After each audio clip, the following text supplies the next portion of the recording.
Excuse me, what body part did you wrap? His foot? It's his head that's bleeding.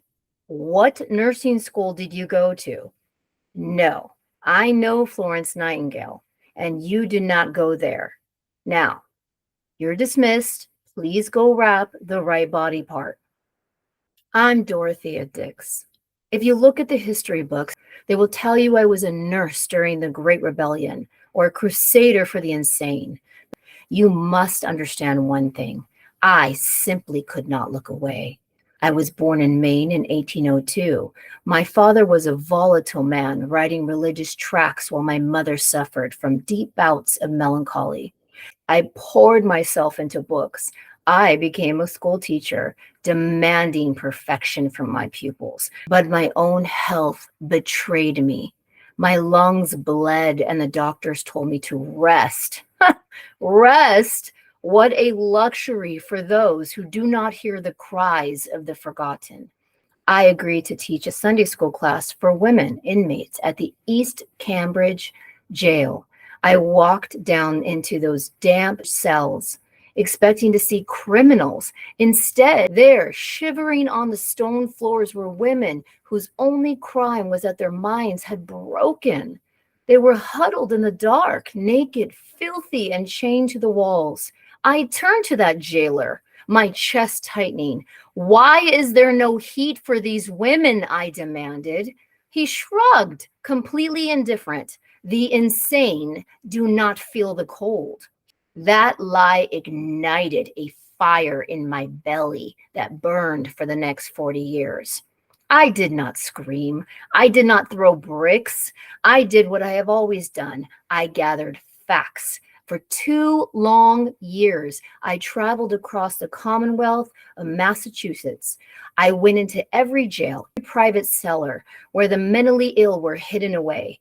I saw human beings confined in cages and closets. I saw them beaten with rods and lashed into obedience. I took my notes, heavy with tears and dust, and gave them to the men in power. I wrote a memorial to the Massachusetts legislature. I told them, I come to present the strong claims of a suffering, abandoned, helpless class. And they called me a liar. They said it was unladylike for a woman to speak of such gruesome things. But the truth is a very stubborn thing.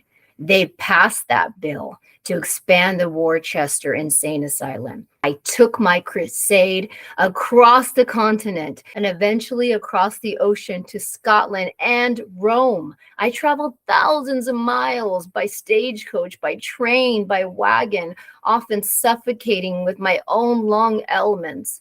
But I could not stop. I helped establish over 30 state hospitals where these fractured souls could find dignity, clean air, and moral treatment. The Civil War broke out. At nearly 60 years old, I was appointed superintendent of Army nurses for the Union. They called me Dragon Dix. They complained that I was strict, that I only hired plain-looking women over 30, and that I refused to suffer fools. Let them complain. I was managing a crisis of blood and bone. I made sure my nurses treated everyone, Union and Confederate alike. The war ended, and I returned to my true calling, working until my body finally demanded that I stop. People often ask me how a single woman with no wealth and no vote changed the laws of nations. My answer is simple. I had a duty.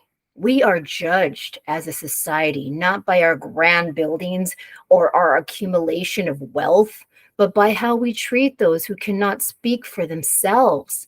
I gave them my voice, and my only hope is that when my voice is finally silenced, yours will rise up to take its place.